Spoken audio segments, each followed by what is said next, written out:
저는 오늘 이사야 44장 후반절 그리고 이사야 45장 우리 초반절 말씀을 가지고 기억하고 기대하라라는 제목으로 말씀 전하려고 합니다. 우리 중에 혹시 이스라엘을 여행해 보신 분들이 있으시다면 아마 예루살렘에 있는 야드바셈이라는 곳을 방문해 보신 분이 있으실 것입니다.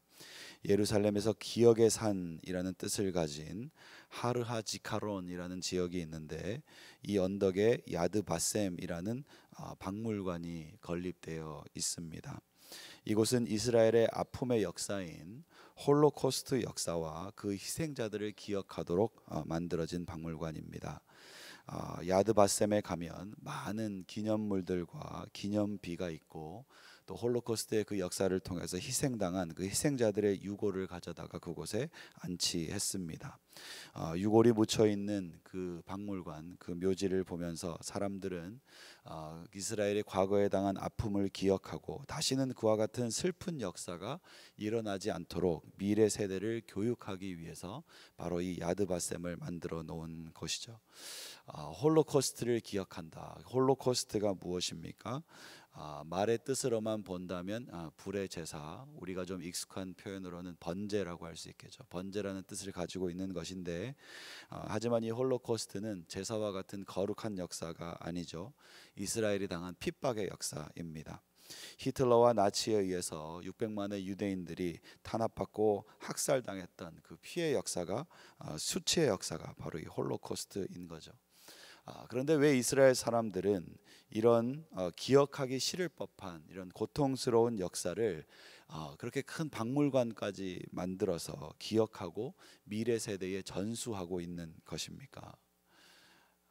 우리가 잘 아는 말이죠. 철학자 조지 산타냐가 말한 과거를 잃어버린 자는 또다시 그것을 반복하게 된다. 바로 이것을 교훈 삼았기 때문입니다. 유대인들은 야드바셈을 만들고 홀로코스트와 같은 그런 뼈아픈 역사를 계속 기억하는 이유가 있습니다.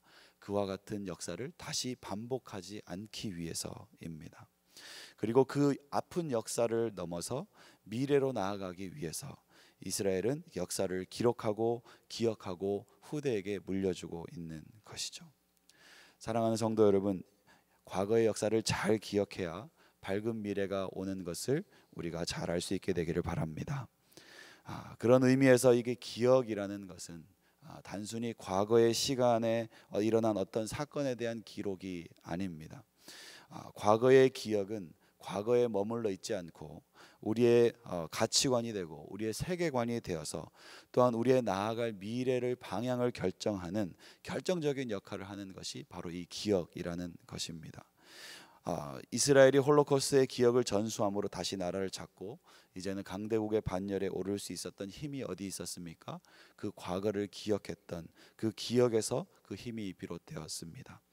이처럼 우리가 무엇을 기억하는가 하는 것은 우리가 오늘을 살아갈 수 있는 힘을 주고 내일로 나아갈 수 있는 힘을 준다라는 것이죠.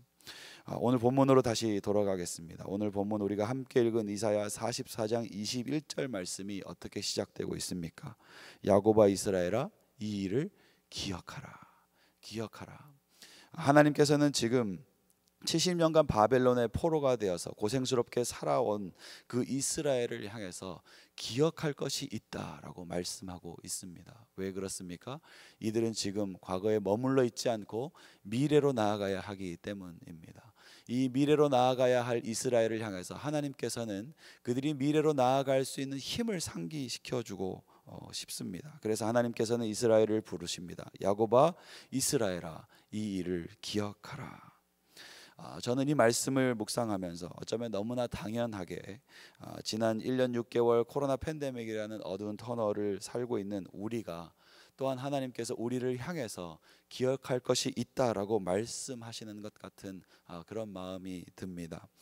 이 시간 동안에 하나님께서 우리에게 어떤 일을 행하셨는가, 그리고 우리는 이 시간을 통하여 어디로 나아가야 할 것인가, 우리는 지금 하나님의 음성을 듣고 무엇을 떠올리고 무엇을 기억해야 할지 우리가 다시 한번 좀 마음속에 새겨 보았으면 좋겠습니다. 하나님의 음성을 묵상하면서 그 기억을 더듬을 때에 하나님께서 과거와 현재를 넘어서 미래로 나아갈 힘을 주실 줄 믿습니다. 이사야 44장의 기억하라는 명령을 살펴보겠습니다. 44장 1절에 나와 있는 이 명령 기억하라. 이사야 44장에 기억하라는 21절에 나와 있는 명령을 우리가 의미를 찾아보기 위해서 또 하나의 명령을 찾아내야 하는데 그것이 44장 1절에 나와 있는 또 하나의 명령입니다. 그것은 들으라라는 명령이죠. 44장 1절 어제 본문 기억나십니까? 뭐라고 되어 있습니까? 나의 종 야곱 내가 택한 이스라엘아 이제 들으라 되어 있죠. 44장은 두 가지의 명령이 나와 있는 거예요. 들으라와 기억하라는 명령이죠. 이 들으라와 기억하라는 명령은 사실 하나님께서 이사야서에서 처음 주신 것이 아니죠. 여러분 들으라 기억하라 이 말씀을 여러분 처음 들었을 때 생각나는 성경 구절이 있습니까? 성경이 있으십니까? 쉐마 이스라엘 생각나십니까? 어디입니까? 신명기 말씀이죠. 들으라 이스라엘이라고 말씀하고 있는 신명기가 바로 이 들으라와 기억하라는 명령의 원조 구절입니다. 신명기 6장 4절에 이렇게 되어 있죠. 이스라엘아 들으라 우리 하나님 여호와는 오직 하나인 여호와시니 너는 마음을 다하고 성품을 다하고 힘을 다하여 내 하나님 여호와를 사랑하라. 이것이 바로 들으라의 오리지널 명령이고요. 신명기 8장으로 가면 8장 2절에 내 하나님 여호와께서 이 40년 동안에 너로 광야의 길을 걷게 하신 것을 기억하라. 이는 너를 낮추시며 너를 시험하사 내 마음이 어떠한지 그 명령을 지키는지 아니 지키는지 알려하려 하심이라. 이 기억하라도 신명기에 나온 명령이죠. 하나님께서는 이미 신명기를 통해서 이스라엘 백성에게 주셨던 말씀을 오늘 이스라엘 백성에게 다시 반복해서 꺼내 놓으시는 것입니다. 이게 지금 아침 시간이라서 조금 짧아서 자세히 살펴보기는 조금 어렵습니다만 이거 하나만 기억했으면 좋겠습니다. 바로 이 신명기 말씀 들으라와 기억하라라는 이 원조 구절에 나와 있는 하나의 공통점이 있다는 거죠. 이 두 성경 구절에 하나의 공통점이 있다는 거죠. 그것이 무엇입니까? 바로 하나님이 주체가 되셨다라는 사실입니다. 신명기 6장 4절은 하나님이 누구인지를 들으라라고 말씀하고 있고 신명기 8장 2절은 하나님께서 무엇을 하셨는지를 기억하라라고 말씀하고 있는 것입니다. 그리고 그 연장선상으로 바로 오늘 우리가 보고 있는 이사야 44장 말씀이 나오고 있습니다. 44장 21절 오늘 본문에 뭐라고 얘기하고 있습니까? 야곱아 이스라엘아 너희는 이 일을 기억하라. 너는 내 종이니라. 내가 너를 지었으니 너는 내 종이니라. 이스라엘아 너는 나에게 잊혀지지 아니하리라. 오늘 이 말씀이 하나님의 직접적인 1인칭적인 명령으로 우리에게 다가오고 있습니다. 무엇을 의미합니까? 이 말씀 역시 하나님께서 말씀의 주체가 되고 있다라는 사실입니다. 하나님의 관점에서 우리가 누구인지를 하나님께서 선언하고 계시는 것이 바로 오늘 44장 21절의 말씀인 것이죠. 여러분 이 말씀에 대한 묵상을 통해서 우리가 발견하는 것이 무엇입니까? 우리 인생의 주체가 하나님이시다라는 사실입니다. 우리 삶을 우리는 나 중심으로 생각하는 경우가 많이 있습니다. 나 중심으로 이것을 바라보고 나 중심으로 저것을 바라보고 내 주변에 일어나는 것들을 평가합니다. 하지만 여러분 하나님이 우리에게 기억하라고 말씀하시는 것이 있습니다. 무엇입니까?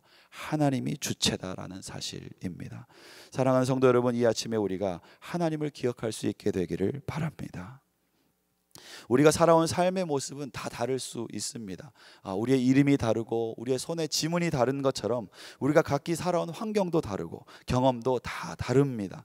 당연히 아픔의 종류도 다르고 우리가 인생에서 겪어온 굴곡의 그 깊이와 높낮이도 다 다를 것입니다. 그런데 우리가 각자 겪은 그 완전히 다른 인생길에서 우리가 동일하게 경험한 것이 바로 한 가지 있습니다. 그것이 무엇입니까? 살아계신 하나님입니다. 하나님의 은혜를 우리가 동일하게 경험하고 있는 것입니다. 하나님은 우리 모든 믿는 자의 삶을 붙들고 계십니다. 하나님은 우리 모든 믿는 자의 삶을 주관하고 계십니다. 어떤 일도 하나님의 섭리와 허락이 아니고서는 우리의 삶에 일어날 수가 없습니다. 왜 그렇습니까? 하나님이 주체이시기 때문입니다. 그러므로 믿는 사람은 그 가슴 속에 하나님으로 가득해야 합니다. 인생의 출발점, 그 과정, 끝 모든 것이 내 안에 충만해 계시는 그 하나님에 대입될 때 비로소 내 삶은 해답을 발견하고 소망을 찾아내고 미래로 나아갈 수 있는 힘이 생기는 것을 믿으시기 바랍니다. 그러므로 사랑하는 성도 여러분, 이 아침에 기억하십시오. 어떤 상황이든 하나님을 떠올리는 그 기억력이 진짜 우리의 믿음의 실력인 것을 믿게 되시기 바랍니다. 이 아침에 어떤 기도와 간구로 하나님 전에 나오셨든지 여러분의 모든 형편과 상황을 하나님께서 주관하고 계십니다. 그러므로 하나님을 떠올리는 은혜가 우리의 모두에게 있게 되기를 축복합니다. 자, 그렇다면 우리가 기억해야 하는 것이 하나님이라고 말씀했는데 그 하나님은 어떤 하나님인가? 오늘 말씀에서 하나님은 너는 내 종이니라 라고 말씀하고 있습니다. 야곱아, 이스라엘아, 하나님 굉장히 친근하게 우리를 부르시는 음성이죠. 어제 말씀에서도 우리가 살펴보았던 것처럼 특별한 음성입니다. 그리고 하나님은 오늘 또 너는 내 종이다 라고 말씀하고 있습니다. 이스라엘이 비록 바벨론의 종살이를 하고 있는 형편이라 할지라도 하나님께서는 이스라엘이 어떤 정체성으로 서야 하는지를 다시 한번 정립해 주는 것이죠. 바벨론의 종살이를 하고 있기 때문에 이스라엘은 바벨론의 것입니까? 아닙니다. 이스라엘은 하나님의 종입니다. 하나님은 이스라엘을 향해서 그분의 특별한 소유권을 주장하고 있으신 것입니다. 이스라엘아, 너는 바벨론의 종이 아니라 나의 종이다. 너는 내 것이다 라고 말씀하고 있는 것이 바로 이 하나님의 부르심입니다. 이스라엘이 하나님을 기억해야 하는 이유가 여기 있습니다. 하나님께서 그들의 주인이시기 때문입니다. 여러분, 우리가 세상 속에 살아가지만 매일의 세상 속의 삶 속에서 하나님을 기억해야 하는 이유가 있습니다. 그것은 하나님이 우리의 삶의 주인이시기 때문입니다. 우리는 이방 나라를 섬기도록 선택되지 않았습니다. 우리는 세상을 섬기도록 선택되지 않았습니다. 하나님께서는 이스라엘을 부르실 때, 저와 여러분을 부르실 때 하나님 자신을 섬기는 민족으로, 하나님의 뜻을 드러내는 사람들로 우리를 부르신 것을 이 아침에 기억하게 되시기를 바랍니다. 그런데 지금 이스라엘은 왜 엉뚱하게 이방나라 바벨론의 종살이를 하고 있습니까? 그들의 불순종이 원인이었습니다. 불순종의 때를 벗기기 위해 하나님께서 잠시 바벨론에게 이스라엘을 맡기신 것이죠. 하나님의 허락 안에서 일어난 일인 것이죠. 사실 그들은 바벨론의 종이 아닙니다. 그들은 하나님의 택하신 백성이요, 하나님의 왕 같은 제사장이요, 하나님의 거룩한 나라요, 하나님의 백성으로 부르신 하나님의 종인 줄 믿습니다. 그것을 생각할 때 이스라엘을 향해서 하나님께서 다시 너는 나의 종이다 라고 부르시는 이 하나님의 음성은 매우 특별한 것입니다. 하나님과의 특별한 관계를, 하나님과 이스라엘 사이의 그 특별한 관계를 하나님께서 다시 한번 확인하고 있기 때문입니다. 그 21절 말씀의 후반절에 보면 이렇게 되어 있습니다. 너는 나에게 잊혀지지 아니하리라. 너는 나에게 잊혀지지 아니하리라. 비록 바벨론에게 잠시 내어졌다 할지라도 너는 나의 종이고 내가 잊지 아니하는, 내가 잊을 수 없는 내 기억 속에 있는 나의 백성이다라고 하나님께서 말씀하고 있는 것입니다.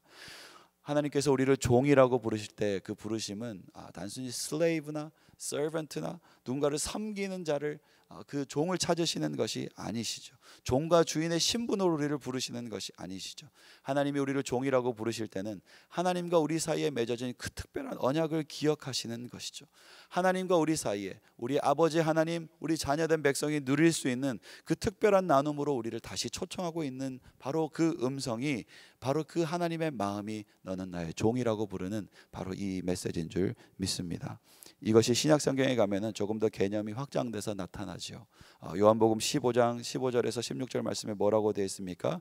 이제부터 너희를 종이라 하지 아니하리니 종은 주인이 하는 것을 알지 못함이라. 너희를 친구라 하였노니 내가 내 아버지께 들은 것을 다 너희에게 알게 하였음이니라. 하나님의 마음은 사실 이것입니다. 종으로도 대단한 것인데 이제 저와 여러분은 종도 아니라 무엇으로 부르십니까? 하나님이 우리를 친구로 부르고 있습니다. 친구라고 부르신다는 그 뜻에 대해서 하나님 설명해 주셨죠. 뭐라고 설명하셨습니까? 모든 것을 함께 나누기 위해서. 하나님의 가지신 모든 것을 함께 나누기 위해서 우리를 친구로 부르셨다라고 요한복음이 우리에게 알려주었습니다.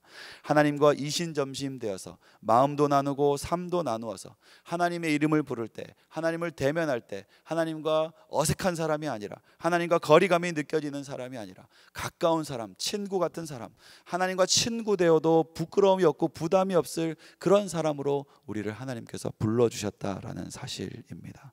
여러분, 이 사실이 얼마나 우리에게 복된 것입니까? 이 하루 하나님의 부르심을 기억하고 하나님의 친구 되어서 주님 앞에 기쁨으로 달려가는 귀한 하루 되시기를 간절히 기도하고 축복합니다.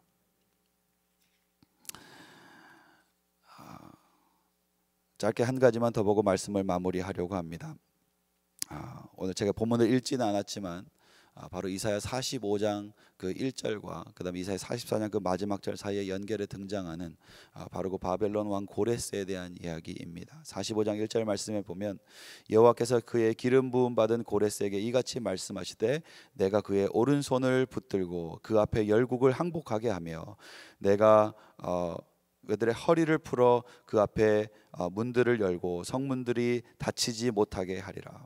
자, 여기서 고레스가 나오고 여호와께서 하나님께서 그에게 기름 부었다라는 표현이 나오고 있습니다. 여러분, 고레스가 누굽니까? 고레스는 바사 페르시아의 왕입니다. 고레스는 하나님을 아는 사람이 아닙니다. 오히려 이방 민족이고 우상을 섬기는 자입니다. 그런데 하나님께서는 고레스에게 기름을 부었다고 말씀하십니다. 하나님은 이스라엘 하나님인데 어떻게 하나님을 알지도 못하는 이방 왕에게 기름을 부어서 그를 하나님의 뜻을 위하여 사용할 수 있는가? 우리가 이렇게 질문할 수 있습니다.